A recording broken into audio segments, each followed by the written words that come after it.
in the northern plains of Mozambique, where the soil turns red beneath your feet and the horizon stretches endlessly under a burning orange sky, there lived a young man named Aarav. Every evening, after the workers left the cotton fields, Aarav would remain behind. The wind would move softly through the cotton plants, white and fragile against the deep red earth. The air carried the scent of dust and dry leaves. In the distance, goats bleated as they were herded home. The sky would slowly surrender its fire to the cool indigo of night. He would stand there, hands dusty, heart restless, and he would whisper to himself, "There has to be more than this." His family had grown cotton for generations. His grandfather, his father, now him. Cotton paid the bills. Cotton fed the family. Cotton survived droughts and market crashes and political changes. Cotton was practical, but in Aarav's chest lived something impractical.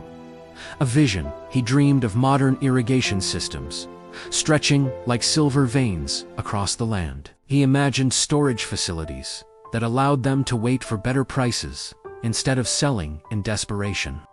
He envisioned fair wages for workers who had bent their backs for decades. He imagined exporting directly. No middlemen, no quiet exploitation. He didn't just want to grow cotton. He wanted to transform the farm, maybe even the farming system itself. One night at dinner, as cassava steamed on the table and kerosene light flickered against the mud walls, he finally spoke. His mother served stew carefully, stretching portions as she always did. His younger sister, Amina, hummed softly while scrolling through her phone, catching a faint signal near the doorway. "Pi," Aarav began. His father looked up slowly. "I don't want us to struggle like this every season. I want to change how we farm." Silence settled heavily over the room. Outside, crickets filled the pause. His father studied him carefully, not with anger, but with calculation. Finally, he said gently, "Son, dreams don't survive drought." The words weren't harsh, they were tired. In Mozambique, practicality isn't philosophy, it's survival. Aarav wasn't naive. He knew the numbers. He had helped calculate them since he was a boy. Some seasons, the rains came late. Some seasons, pests destroyed entire sections overnight. Some seasons, buyers arrived smiling and left them with prices so low it felt like theft. He had watched his father sit at the wooden table late at night, rubbing his temples over notebooks, filled with figures that never quite added up the way they needed to. But when Aarav walked through the fields and saw workers bending for hours under the unforgiving sun, earning barely enough to feed their families, something inside him rebelled. "This system is broken," he would tell Amina, as they carried water buckets together.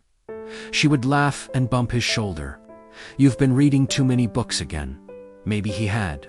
He read about agricultural innovation in Kenya, about cooperative farming models in Rwanda, about solar-powered irrigation in Tanzania. He read stories of farmers who refused to remain trapped by tradition and circumstance. Each story made his chest feel larger. "Why not here?" he would ask his father one evening while repairing a fence. His father didn't even look up, because here is not there. Practicality speaks in limits. Idealism speaks in possibilities. They were speaking different languages, but standing on the same soil. Then came the drought. It arrived quietly. First, the rains delayed. Then the clouds formed, but passed without breaking. The ground hardened. The red soil cracked like old pottery. The cotton plants, once vibrant and hopeful, began to droop. Yield dropped by nearly half. Money became tight, tighter than usual. One night, Aarav woke to the sound of hushed voices. Through the thin curtains separating rooms, he heard his mother say softly, "We may need to sell the northern piece." That piece of land had belonged to his grandfather. His father did not answer immediately. When he did, his voice sounded smaller. "If the next season fails, we may not have a choice." Aarav lay in the darkness, staring at the ceiling. His dreams suddenly felt selfish. How could he talk about innovation when they might lose land. At dinner the next evening, he barely spoke. His mother noticed first. "You are too quiet," she said gently. He shrugged. Maybe Pi is right. Maybe this is just how it is. His father's spoon stopped mid-air. "No," he said firmly. The room went still.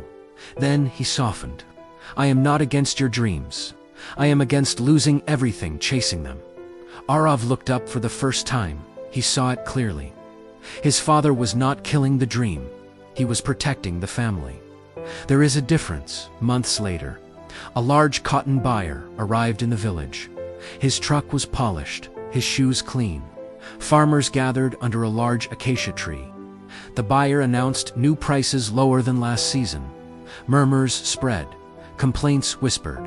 But one by one, farmers agreed. What choice did they have?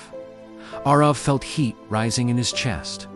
"This isn't fair," he said quietly, to an older farmer beside him.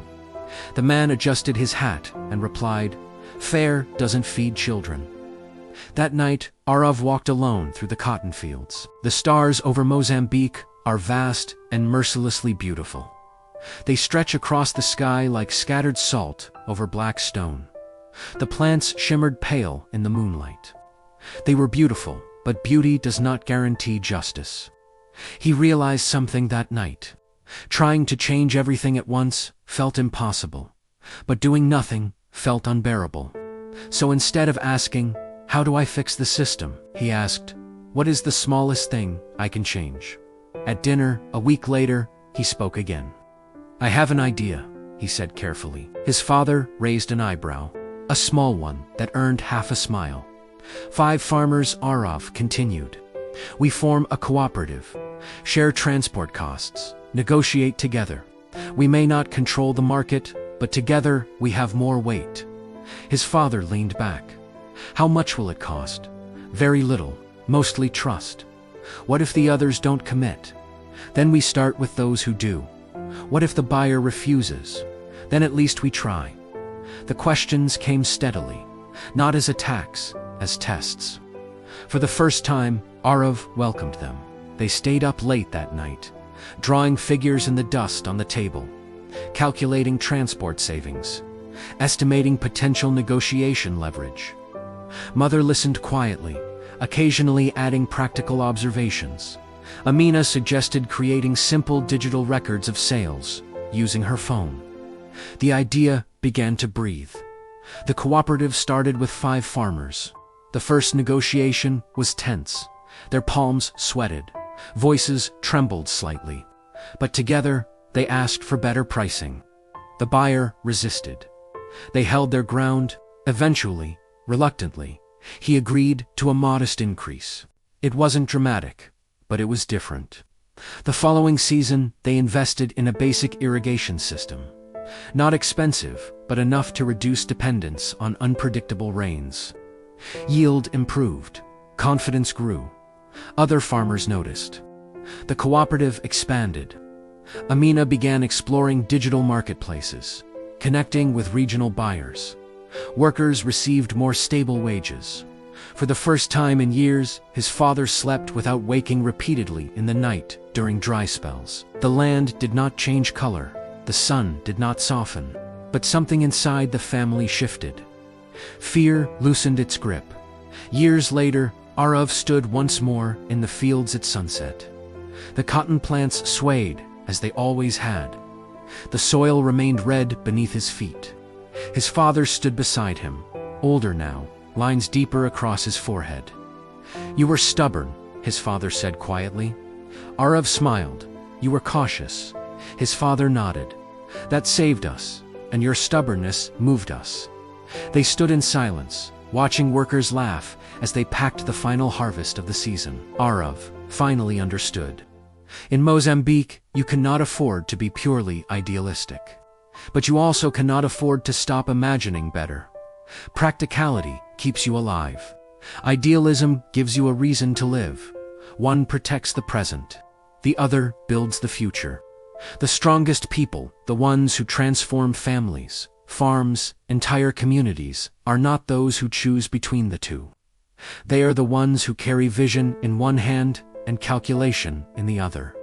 Somewhere between the red soil of reality and the white cotton of possibility, a future grows, not from reckless dreaming, not from fearful caution, but from the courage to balance both wisely, patiently, relentlessly.